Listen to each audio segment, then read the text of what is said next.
Wow, what a weekend for Australian rugby. It is officially Tar Week this week in Thailand. In fact, it's Tar Week every week except for when it's a bye, but this is Tar Week. All caps, baby. All bloody caps. And that W is extra bloody big. Superscript, subscript. I want it all. I want it all, everyone. It is me, your seventh favorite rugby podcast co-host, Nicholas Hartman, and I'm here with, as always, Nick W, and I'm also here with Nathan W, back from his what do they call it? The bloody sojourn resting policies. Resting policies.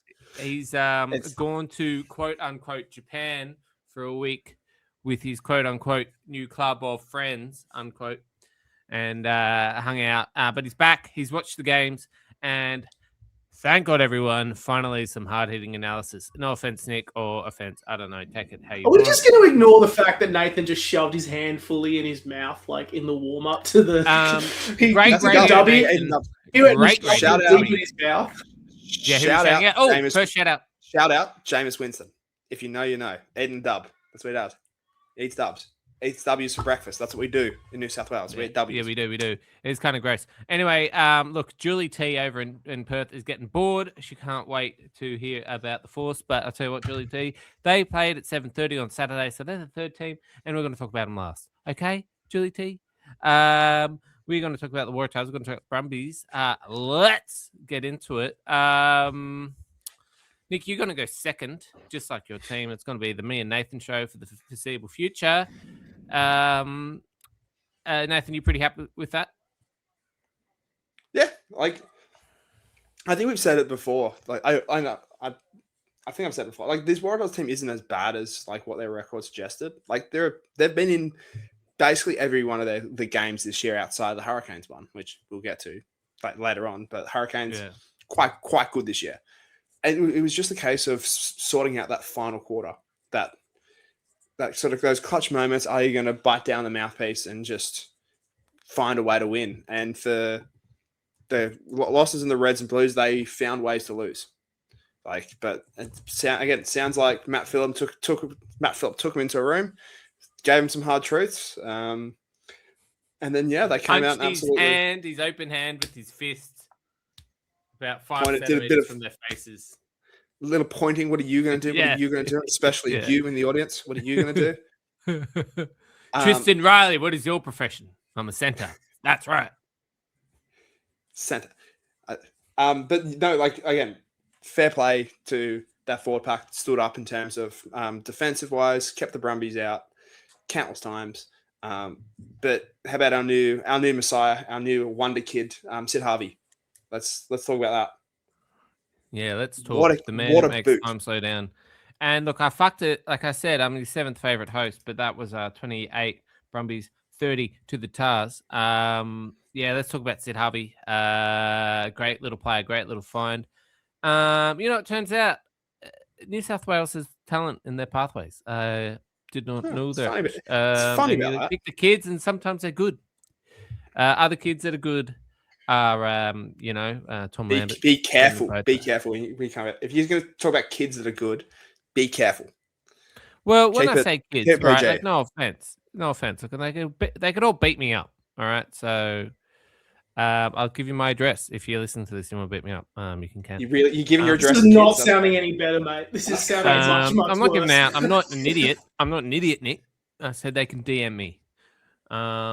So if any kid wants to DM Nick, please go for it. Easy time. Yeah, address. You can have it, Julie T, if you're listening out there. Or you, Riley Dean. Shout out Riley Dean. No, but I mean, look, reserves, not big name players, let's say. Well, yet. It's great to see that Dan McKellar's kind of scratching the surface a bit and finding some crackers of some kids. And look at it. I mean, Sid Harvey. Thank God. Unreal. And he's a ranger. He's a ranger as well. But the thing is, it's something we haven't had in a long time in Australian rugby. It's just a lights out, sharp shooting goal kicker. Not only a lights out, sharp shooter, but a left footer as well. Yeah. There's something about a really good left footed kicker that just warms the soul. it is cultured. Yeah, It is and, like, cultured. I was at the ground, so I was kind of when you when you understand you can't see like the fly of the ball, so you just watch the kicker and see like how he reacts. I swear every single kick, and the first two were pretty tough. Like the first one was like 35 meters out, basically on the sideline. Every single time he would just kick it, and a second later just pick up the tee and run back. He didn't even like the touchies didn't move. They just kind of just stood there and just watched the ball go over and over and over. He's someone, and it shows when he speaks as well. Like he has such an incredible temperament for a 20-year-old. I repeat, a 20-year-old. When the game was 20 or 21 or had no fear whatsoever, no even doubt to suggest going for the line or, I'm not sure I can get the distance here. He just was just like, yep, give me the tee. I've done this before, and just stepped up to the moment. And yeah, he's just a sensational player that the Tars have kind of unearthed via the Sevens program. Yeah, very sensational Sid the Kid Williams. Look, Nick, what? I know No. Sid the Kid Harvey. Whatever. Where did Williams come from? Don't know. I don't know. I was just a bit excited. Yeah, I don't know. Look, it's funny. It's funny compared to the other games. There's not a whole lot of standouts to get about, except front row again, amazing. Line out was a bit shaky, but I like the look of Dobbins. Matt Phillip. I mean, what a signing! Put some firecrackers up the arse of the Waratahs. He has. Good to see him back in Australia. What others? Like Callaway, I thought played fantastically well. Jorgo, touch of class. He's not getting the ball a lot recently. And, coincidentally, ever since Wiley left, but Josh said he's got a new attacking plan. In our group chat, Josh Murphy, shout out Josh Murphy, who is a coach. He said he's got a new attacking plan. I have no idea what he means by that because he didn't elaborate any further. But there's your reason why, in case you're wondering. Jack Jabrasini, I mean, look, the backline looks better with him in there, but geez, he had a fucking shocker. I mean, for a dude whose thing is kicking. Whoa. I thought he had a shocker. I thought he had the ball that he put on for Andrew Callaway's try was a beauty. Yeah. He didn't have a shocker. Well, I would say again, you rattled off all these names, and the one you missed, I thought was actually one of their, if not their best. I was getting there. Rudely interrupted. Right. Sorry, go on. Go for it. No, you say it. Joey Walton, I thought played pretty well. There we go. Joey Walton was unbelievable. I don't think he was ever a 12. To be honest, well, you kind of just got to find a way to fit into elite. So yeah, 100%. But yeah, I thought he's he looks so solid at 13. Funny that. Crazy. Do we let Nick in now? Do we let Nick chat, we can let him in. Also, shout out Jackie Gordon. Yes, he was great. Nick, thoughts? All right, Nick, go nuts. What happened to this podcast, man? You guys, there's like such a wrangle of Waratah bias on this podcast. It's absolutely disgusting. I've learned so much over the last weekend about the Waratah mentality. It never ceases to amaze me. I will say, shout out the social media teams for between the two sides for some quality ass banter. That has been incredibly entertaining to watch. It's also given me an insight into the mind of the Waratah fans for every time over the last decade that you left Canberra getting your asses handed to you. But credit where it's due. It's important to give credit where it's due. Tars were the better side. I've kind of moved past the emotion of the result. I don't think the Brumbies played very well, to be honest with you. The real standout for me was Lockie Shaw. I mean, getting a double is nothing to be sniffed at. Really, really exciting player. Someone who I think has a lot of exciting prospects going, in Canberra. Hopefully, I mean, when you lose someone who is as versatile as Tom Hooper, you're looking for kind of a few of those physical, big bodies that can try and make and move and get the side forward. And Lockie Shaw has that about him. He needs a bit more time to mature, I think, but he's played very, very well in that game. But for me, where this game was really lost, I thought the Waratahs attacked the breakdown particularly well. The Brumbies, I thought, didn't really kind of muscle and find their way forward that they should. And I'm not going to lie, I mean, I got frustrated about this when I was talking to Nick last week. I'm getting a bit sick of the Brumbies producing a come-from-behind result late. Yeah, it's great they're doing it, but the coach in me is like, I want a consistent performance from start to finish. And it's giving me eerie vibes of Brad Thorne at the Reds in 2021, where the side would be producing great result after great comeback win after great comeback win after great comeback win. And yet then when the time came and they had to step up, they got their asses handed and they ran out of gas later in the season. But I do also think the Brumbies also had an eye on the bye. They've had an unbelievably hard start to the season. And I think that it's no excuse. They didn't play well enough. They weren't the better side on the night. And because of that, I think, well, yeah, you've got to go away, think about the result, take the time to actually have the break, and then come back stronger. The good thing is that after that bye, the season does get a little bit easier for them in the greater context of things. Whereas for the Tars, it gets harder from here. So whether we have that conversation, I think they have question when you're done. So you said you started this is giving you an idea around the mentality of Waratahs fan. Now remind me, the Brumbies call this week Tar Week. You know what the Waratahs call this week? Friday. So in terms of mentality, they do not. No, they do not. You guys have always been so butthurt every single time the Brumbies have been handed to it. That's been the story of this damn podcast. Sorry, is it? And then what happened when the Waratahs won for the first time in the history of this podcast? You guys laid it on so thick last year. And you know what? You guys played better that night, and you played better on the weekend here. Sometimes you got to win with grace and lose with dignity. And in my head, you guys played better. That's the truth of it. Nick, I also just want to point out something you said. You said there's been a Waratahs bias. I mean, many people would argue that a Brumbies fan, being able to talk about the Brumbies for more than 5 seconds is a sign of pro-Brumbies bias. Last week, I want to point out when the Waratahs lost, when we started talking about the Waratahs, I will admit that I did a comparison with the Brumbies Chiefs game, but you went straight to the Reds, so we can't talk like bias or comparison here. Nick, is this your first pod? Like, of course, it's a Waratahs bias. There's always been a Waratahs bias. There always will be a Waratahs bias. I wouldn't call it a bias. I would say I'm just acknowledging. I'm saying the quiet King part out said, loud. the arc of the arc of truth always bends towards justice. Arc of history maybe bends towards justice, and I tell you, it's bending, and it's bending towards the Tars. So. No, I'll tell you what. If you're going to talk about the arc bending towards history, the arc is going to bend to the Waratahs crashing out before finals happen, because that's what happens consistently. And this is why we talk the shit while we can. It's simple, Nick. Rather crash out of the finals and crash out of the semi-finals again.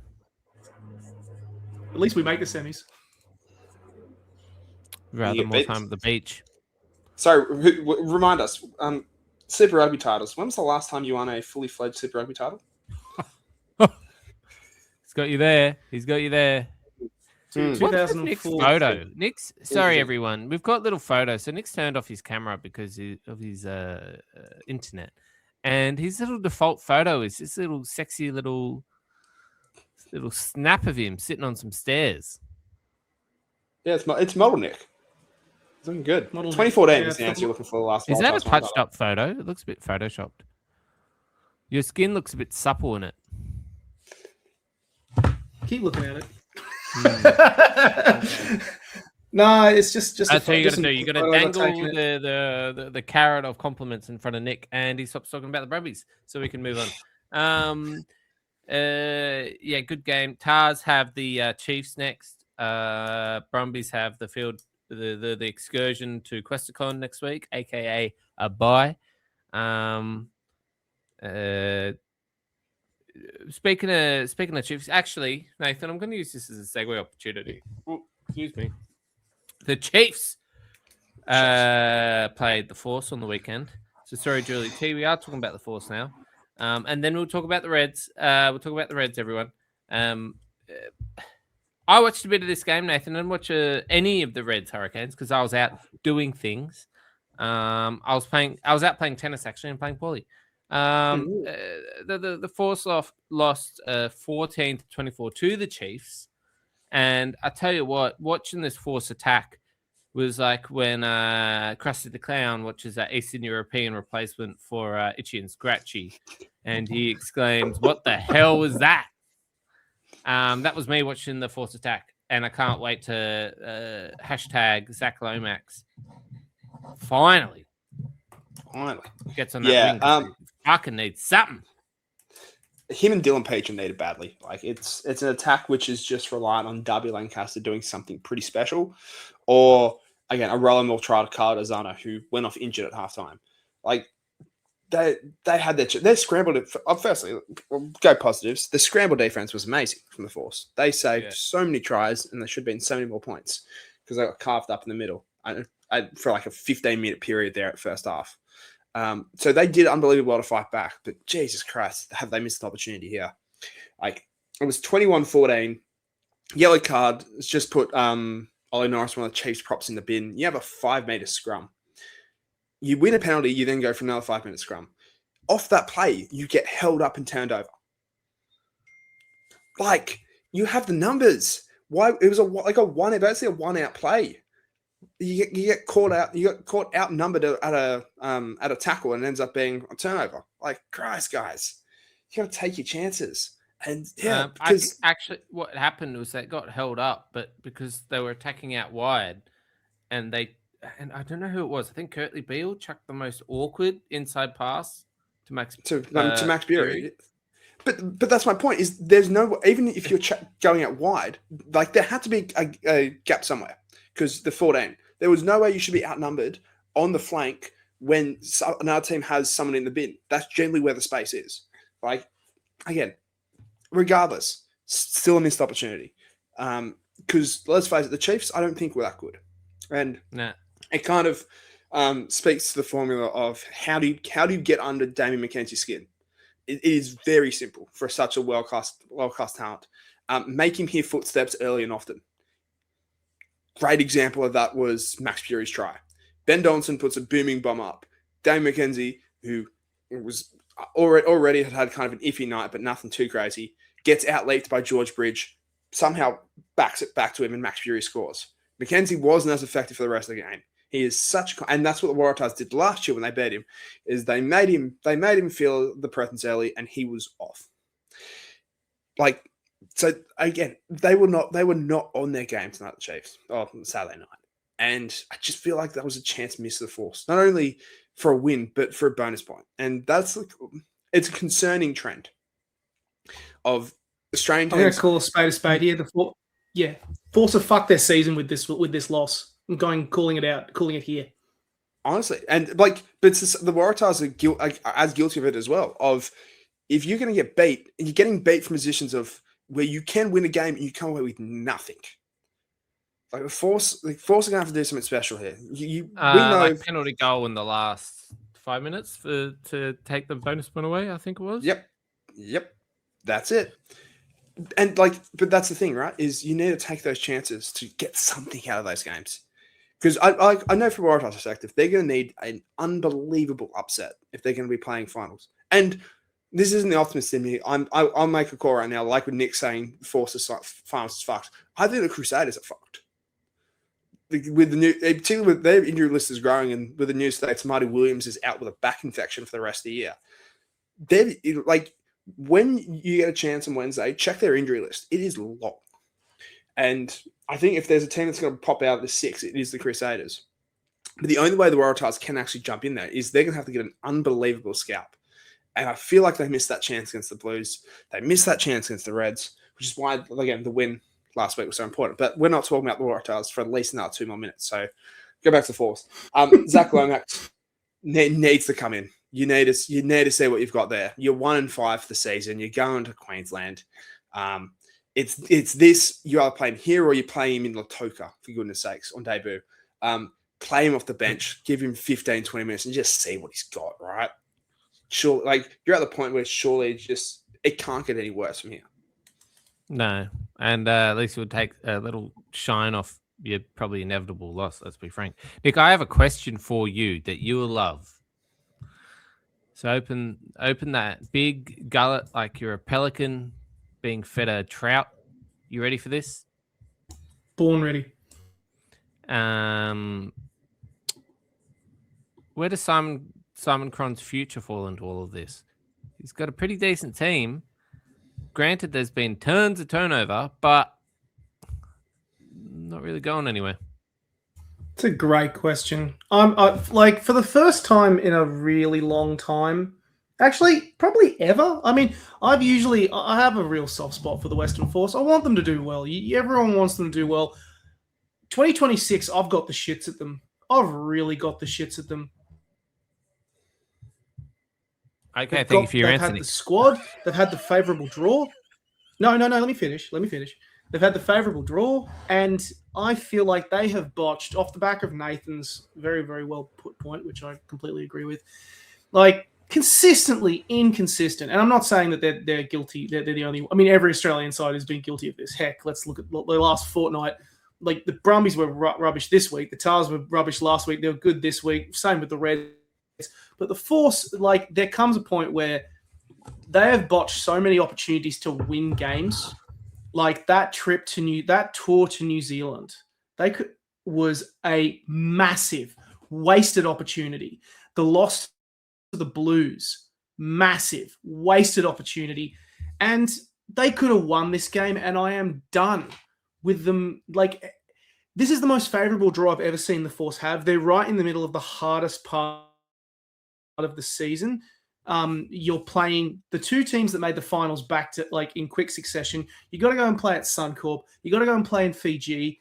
In between now and the bye, I can see them losing all four of those games and being 1-8 or 9 come round 12. That is a realistic possibility now. And for a draw, the season with the talent that they have and the draw they have is not acceptable. And in answer to your question, Nick, it does make Cronny's position very difficult. It's his last year of contract on the as a contract, I believe. He got a 1-year extension, and I believe this is year number 4. So this is his final year. Yeah. Serious question. Considering the high goals that they've set for this side to make, to make finals and then push for a title or whatever, they've kind of focused on, which was announced a few years ago.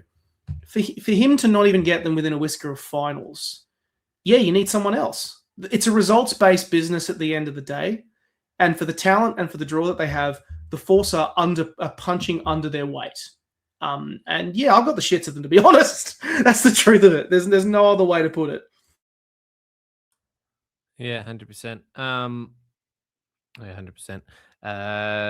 They really got to get crack-a-lacking.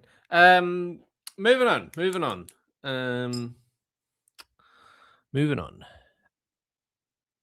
The Reds. Reds got towed up by the Hurricanes on the weekend. I'm not going to say blown away, because I'm not about that. Not about puns. I think they're lame. But they got towed up by the Hurricanes. Yeah, boo. No, it's you're lame. Puns are great. Oh, fuck you. No, they're awful. No, Nick, fuck you, miss. Nick's Stop tagline fighting. is consistently inconsistent, which he loves saying. The little Confucius over here with his contradictive lines. The Reds, they weren't. No one was expecting them to get obliterated, but obliterated they were. Nathan, you had to work and watch this. I don't watch it. As I said, I was playing tennis. So Nathan, can you take us through the Reds and Hurricanes? And Nick, feel free to chime in if you watch this, because I didn't. Yeah, not good. Look, the Hurricanes are unbelievable. They are a side that will just kill you if you make any mistake, and that's basically what happened with the Reds. Like they would turn the ball over, and 20 seconds later, be standing underneath their goalposts. That's the Hurricanes put on 7. Like this Hurricanes team is unreal, and they deserved. If they're not favourites right now for the title, I don't know. I don't know what else would make them. Again, their backline is just got absolute jet fuel. Their forward pack is great. Breakdown threats with Karifi. They've got everything, and the Reds are off, and they made them they just punched them.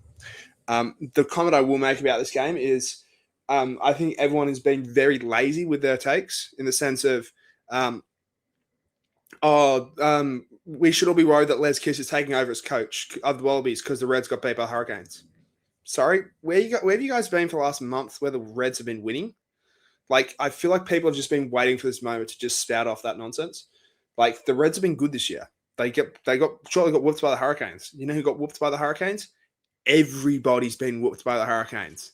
Thank you. Yes, everyone has been. The Reds are coming off Shout out Waratahs. 4 wins. Shout out Waratahs. Shout out Moana. Shout out the Highlanders. Shout out everybody. No shout to Brewer, who make us all look bad because that's a weird. Hurricanes. That's a weird win. And it's up there with Moana beating the Drua at Lautoka. It's weird.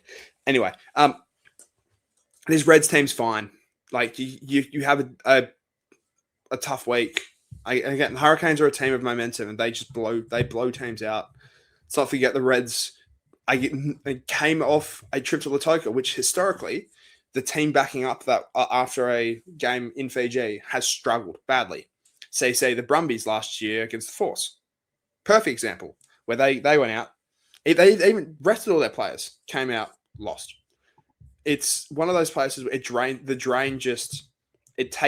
can take some time and some energy out of you. And to bring back to Brumbies, probably did take a bit of out of them to on Friday against the Waratahs. Like they got up for James Slipper's 203, and that energy carried them through to the end there, sure. But even then they felt the effects of the Toka. So let's just everybody calm the fuck down and keep perspective when it comes to the Reds and Les Kiss, because this team is still good. This team will still be very much in contention for the finals and the title come June.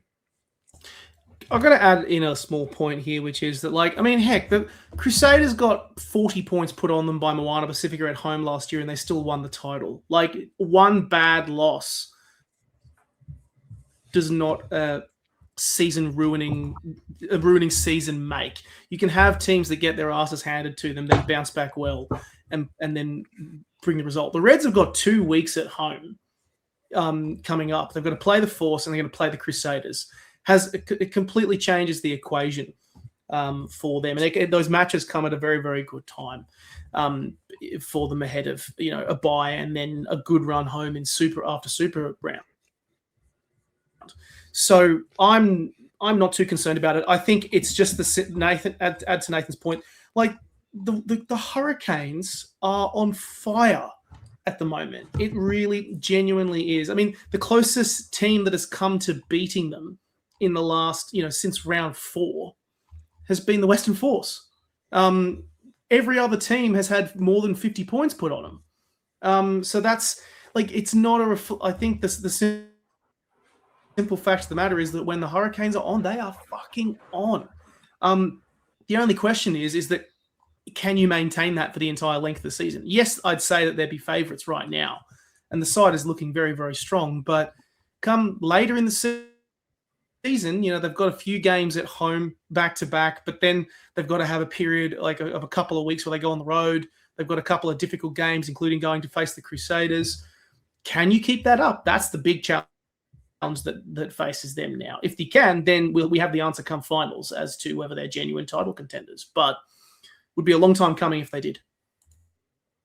You got to be pretty good to beat the Waratahs in this day and age. So yeah, I'd say they're up there as title contenders. And I just do want to say as well that the Waratahs, as they were, I don't think the loss was as bad in terms of points scored for and against. Facts.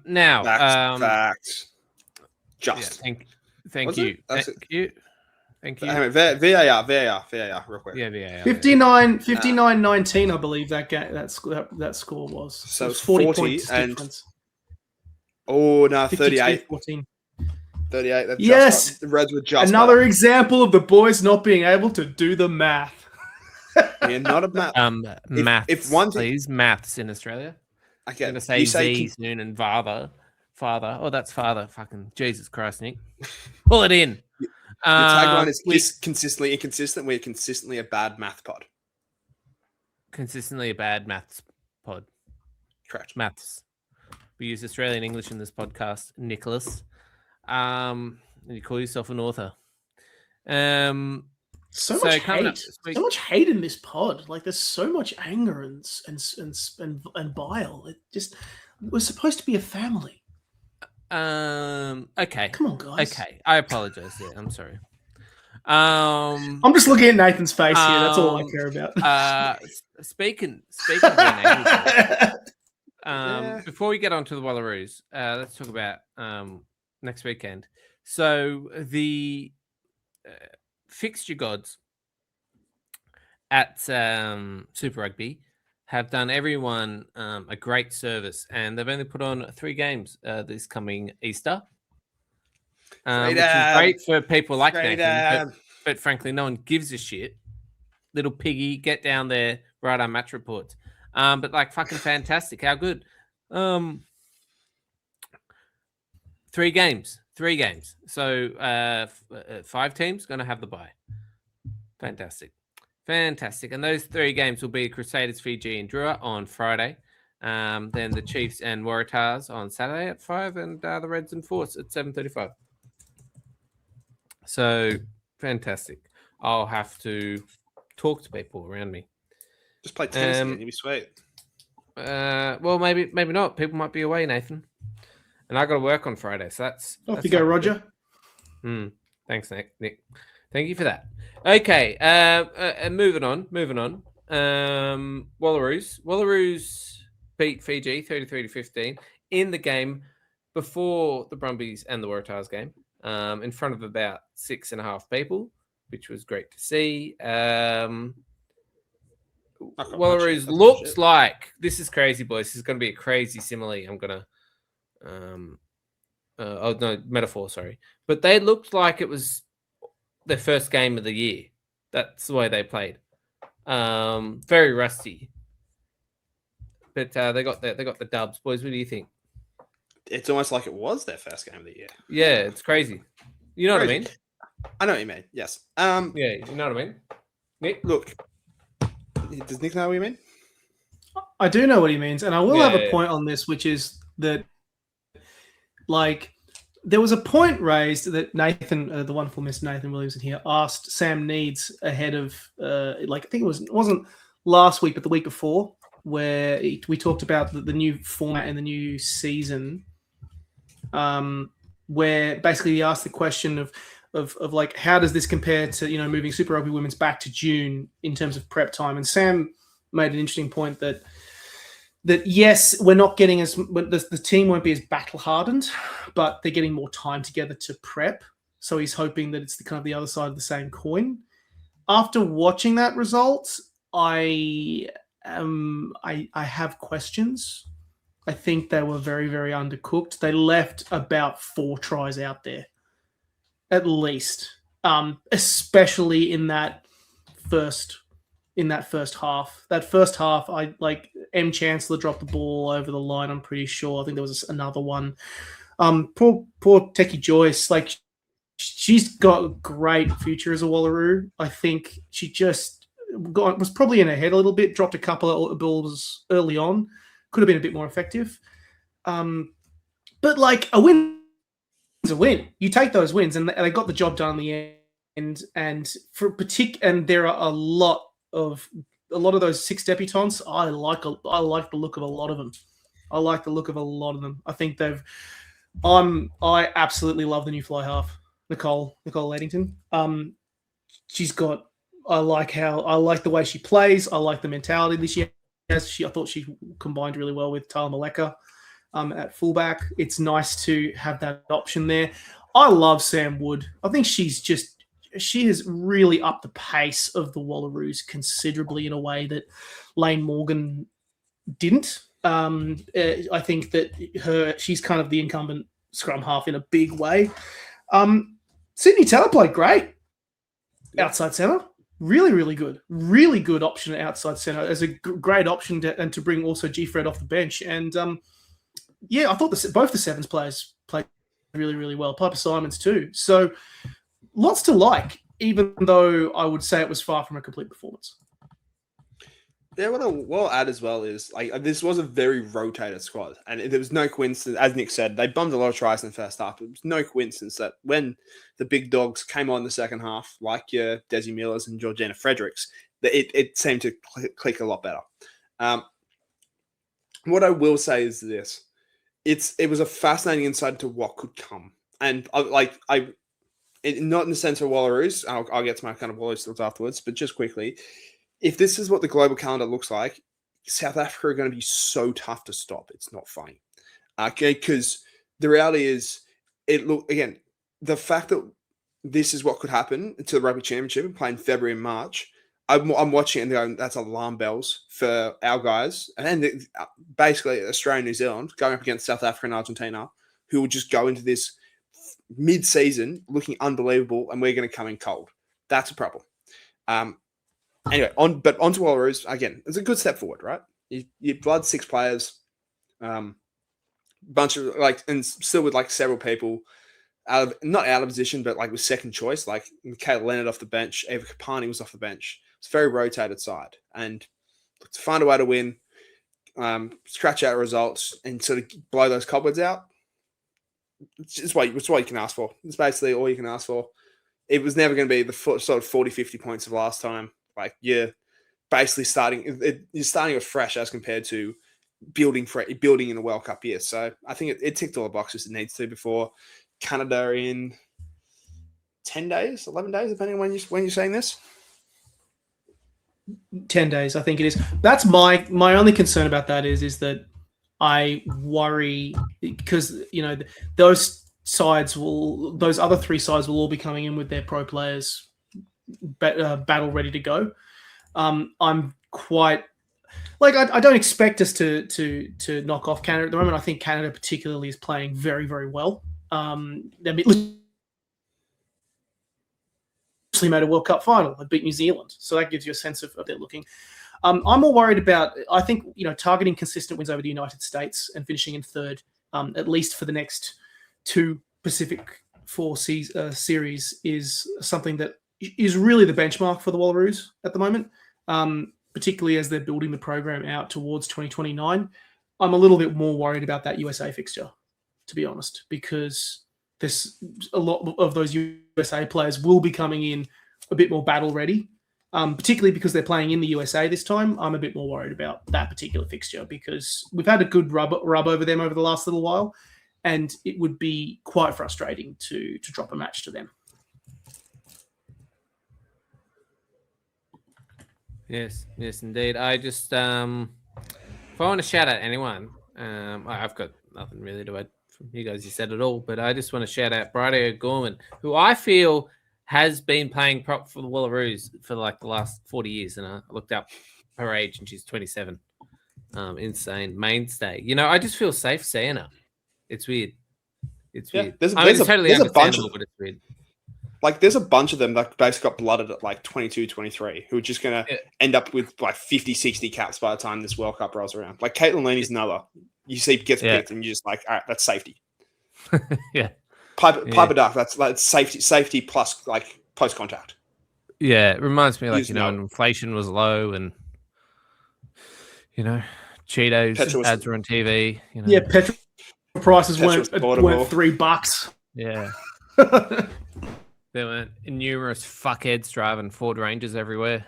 Yeah, those were the days. No shout out to closing in on 50, wouldn't she? Ford Rangers. She's at which one? O'Gorman. I know she's closing in on 40. She must be close to 40 soon. I know she wasn't too far behind. 38. Ah, nice. Serious question here. Who do you reckon is going to be the first Wallaroo to hit 50? Because obviously Ash Masters isn't in the squad right now. Do we reckon it's Michaela Leonard. Yes, because just looking which up would be then. awesome if it was, because she's 40, awesome. So 42 for Mac Leonard, then after that game it'd be 43. 43 for Mac Leonard, then it's Eva Kapani on 42. So if they play all their games this year, that'll get them to 50. It gets Mac to 50. Eva, I think, just gets 50 by the time Scotland rolls around. So again, Mac's just uber consistent. There's no reason not to pick her. So I reckon she gets to 50 first. Pending, hopefully not getting injured. But unless Ash Masters comes back into the equation and gets selected again, we'll see how we go. We shall see. We'll wait and see. How we go. Wait and see. Wait and see. All right, that just about does us. But we have some housekeeping to go through. By housekeeping, I mean bits and bobs, which I don't actually think is what housekeeping means at all. But I don't care. Let's move on. Will Skelton reports he's done his Achilles. 18 months out from a World Cup, which I believe 18 months, less than 18 months. Nathan, I don't know about Achilles prognosi, but would that keep him out? No, not of the World Cup. No. How it would far severely I mean, Kirtley got back in 12. I want to say, just about. Oh, actually, might have been even 10 or 11, and he was a couple of years older than Will is. So he'll get back. It's just, God, it's just like this. This is the problem. When you start getting a little bit of hope and a little kind of confidence, there's always something that comes up. And you're just like, oh fuck. So yeah, I say if you follow me on TikTok, you saw me nearly jump off my balcony. That was my immediate reaction. That ass though. Pause. You're a married man.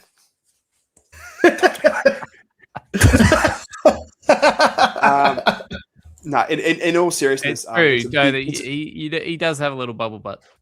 I've got an ass on me. I'm going to say a couple C's thick. So it's a big opportunity for Lucan Salcarlotto. He's got to step up. If you like. In the past, it's been Nick Frost and Jeremy Williams have been that pairing. Nick Frost can't get into the Brumby side right now. This is Salcarlotto's time to prove himself as a genuine test level enforcer. He's shown it in patches off the bench in the past. It hasn't been anything consistent. And neither had Will Skelton. Will Skelton has not shown consistently that he's like this, the world better than the French think he is. But he's shown it like in little kind of games, so we know it's there. But it's now, this is a perfect chance for Salcarlotto to come back and shine. Or alternatively, if you want to go uber small ball, Tom Hooper at second row, then you can still play the trio out of Valentini, Mick Wright, Wilson. Yeah, that's a good call out. Actually, I just like the idea of having a big old bastard enforcer, which Skelton is. Like, it takes like 4 bloody people to bring him down. That's what makes him so good. And remember watching that match against the Lions in Melbourne, how effective him and Valentini were in that first half and just giving us some bulk in go forward there. So I back you. I reckon Salcarlotto, use the rage, my friend. Use the rage. He's put that rage into good use. That's all I can say. I reckon he's a good shout. Ray John Garth. Ray John Wayne. Massimo De Lutiis, big news coming out claiming that I don't know if he's eligible for Ireland, but he's pissing off to Ireland. He is Italy qualified. His mum and dad are Italian, as you might have guessed by a name Massimo, which is just like Maximus, as in Maximus Decimus Meridius of Gladiator fame. Nick, I can ask you about this first. You're a bit pepped up. The Massimo rumors. Is he Italian? Is he Italy qualified? Is he actually Italian qualified? Through his dad. Like, look, my initial response to this was like, apparently the reports that we're hearing is that he's been offered a life-changing opportunity to go and play in Ireland, and I'm assuming it's like it'll be the 3 years eligibility thing. Nath, I think you correctly pointed out that because he's played for Australia A, he won't be eligible play for Ireland until after the World Cup anyway, until November 2027. My thoughts are if the offer is good enough that he is going to, he is going to go, then we pick him for the July internationals out of spite. If he still wants to play for the Wallabies, then we just keep selecting him. If my final message to Ireland is fucking grow your own wingers. Stop nicking our players. Piss off. That's my small note. Like, stop picking players based on eligibility. He's been in the Australian. Yeah. My point is that, and I think this is a completely different situation to a Matt Canton or a Jack Dempsey on Sione Tuipulotu. So for those guys, they were guys who were far out of this, either far down the pecking order, or had basically come to a point where there was no avenue back for their test careers, right? So they went overseas to not only chase a club contract, but then see what happens. Massimo De Lutiis was named in the latest Wallaby squad. The last Wallaby squad that was named, he was the only uncut player in there. This isn't a case of a Irish-born player who moved to Australia now trying to go back. This is a guy who's currently in the 40-player setup for the Wallabies, most likely on a contract of some sort, which has player of national interest options vested into it. This is you're quite literally now just trying to poach the best players possible. This isn't about juniors, or this is like you're not developing juniors. You're not kind of giving someone a chance who's eligible. You are just trying to decimate. You are basically trying to turn this into club footy, and that, to use strong language, is bullshit. This is a guy that put on the Australia XV jersey 2 years ago as a 20-year-old or 21-year-old, something like that. This is the guy who played for the junior Wallabies. This is a guy who at no stage has looked like leaving the Australian system. I completely understand if he takes this. I completely understand if he takes it. If you have had the injuries that he's had and you get a life-changing offer, you take a life-changing offer. But it's bullshit that he'd be eligible for Ireland through this. And it sets a precedence of nobody is safe. It's not like a Tom Sanaforth who moved over to the top 14 when he wasn't getting opportunities and then all of a sudden has waited his time. You are just trying to poach the best players. And again, that's bullshit. What stops us from doing the exact same thing?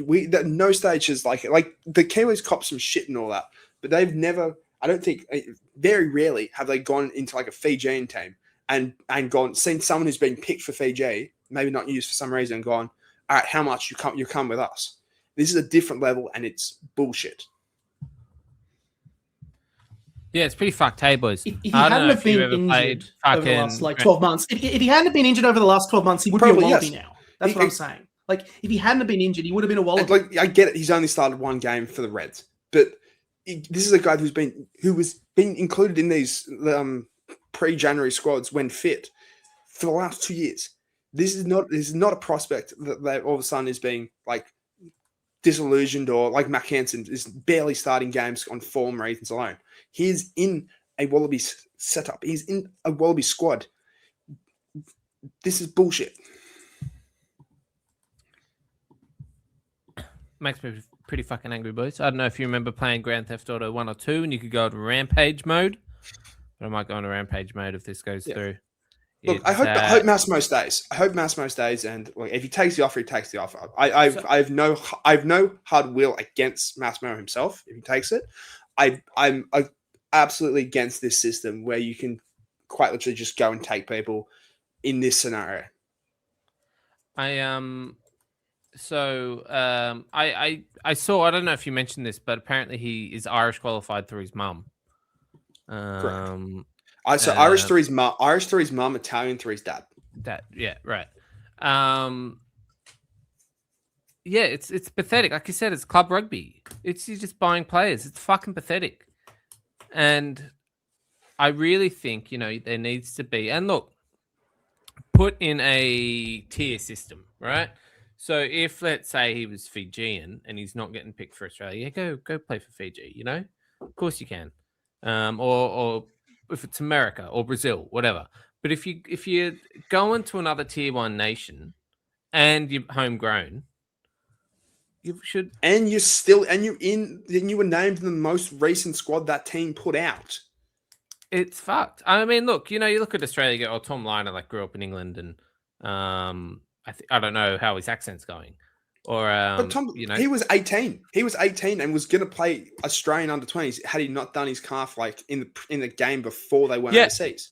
Yeah, but I'm just trying to say, Tom Liner's same kind of deal, right? His dad's Australian. Like, forget his dad's Michael Liner, but his dad's Australian, and he grew up in England.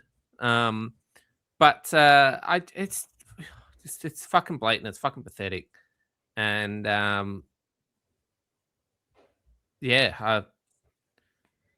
mean, you look how much rugby's getting ruined by the French poaching not only Australian players but Fijian players. I mean, you got Emmanuel Miafu, playing for France now, and the rugby's not the only sport that has this issue. But if you look at football, Lionel Messi didn't declare for Spain. They don't have this issue. Even though he was in Barcelona since he was 15 or whatever, and he could have played for Spain, he didn't. It doesn't really happen unless they're like, I haven't been picked.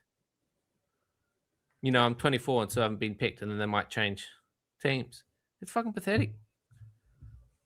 It's disgusting, and World Rugby's got to stop it. And there's not much places you can play and make lots of money except for France and Europe. Hey, hopefully at the end of the day, it's just hearsay. It's just agent talk to kind of boost that number up, but I'll wait and see. Yeah, and bloody Code Sports needs that attention. All right, that's about it for us. Except it's our favorite, or perhaps more accurately, my favorite part of the podcast. So when we do shout outs. Nick, do you have any shout outs this week to round us off? Oh, great question. I love it. I must admit, I've been enjoying the shout out segment of it is a good pod. Segment. It's been a very good segment, a worthy addition by your both good self. Shout out. What's a good shout out? Shout out Club Rugby, because that's coming back. Yeah. That's a good shout out. It's Club Rugby's coming back. It's either this weekend or I'm pretty sure it's this weekend, isn't it, Nathan? Queensland's back this weekend. Queensland was back last weekend. Queensland was back last weekend. Correct. Yes. Shield is back this week. Sorry, next week. Thank you. Shout out Club Rugby and the fact that there'll be consistent Club Rugby games, which I'm very, very happy about. So shout out to that. And also shout out banter. I must admit, I think the banter has been, in particular, we mentioned it earlier. I'll say it again. I think the sides of whoever's running the social media for each of the respective Super Rugby sides have done a pretty bang up job. And I must admit that even though my side lost, the Waratahs socials made me laugh. So shout out to the social media teams. Okay, nice. I might steal your shout out. I'm going to try and guess what Nick's shout out is. I might steal it here. So mine's an ironic shout out because this man, after Saturday's game, could not shout out. Shout out Sean Maloney. Because that was quite funny. That was quite funny. I forgot about that. That was great. And poor Sean, if you missed this game, he'd come in. The voice was already struggling as it was, and there was an unfortunate passage of play which went about 26 phases, and it just kind of ground out any last life left in Sean's voice. So much so that Andrew Swain, who, again, this is a double shout out Andrew Swain, who people don't realize when he's not calling games, he's one of the lead producers. The dude is uber talented, amazing, and a great dude as well. So it got to a point where Sean's like, I'm done. And Swaney stepped in, called the game for the rest of 60 minutes. But yeah, shout out to the current voice of Australian rugby. One of the most energetic voices. Yes, I think basically, Swaney came in and was like, mate, go get a lozenge. And you maybe there was a problem with your TV, but then Swaney starts talking and it's normal. It was mental. It was so funny. I forgot about that. So yeah, poor Sean. Shout out John Maloney's voice. Yeah, I hope you're having a chill day, man. Do you know what? I respect he tried hand over heart for that 20 minutes, Poor Shawnee tried his guts out. Like, the heart was willing, as it always is, but, you know, the voice of Australian rugby was let down by his voice, so I hope he has a decent recovery. Oh fuck! I'm not. Look, you didn't steal my shout out. Truth be told, I hadn't thought of any shout outs. But that's pretty good. You've outdone me at my own segment. So I guess I'm just going to shout out the Reddit user I saw earlier, who under the Massimo De Lutiis story said, "The Irish can delick D's nuts." So shout out that guy. Or girl, who knows? All right, thanks everyone. That's good. Fuck, why have I not thought of that? Thanks everyone who has tuned in, who is still around. Thank you for tuning in. We really appreciate it. If you got any shout outs, let us know. Answers on the back of a postcard. Shout out, sorry, on the back of the postcard. This week has been, will be, and always will be Tar Week. Thank you for joining, everyone. Maybe we'll see you next week. I've got no idea, but there are only 3 games on this weekend for some fucking reason. So anyway, enjoy your Easter. And we'll see you next week sometime, hopefully. Goodbye.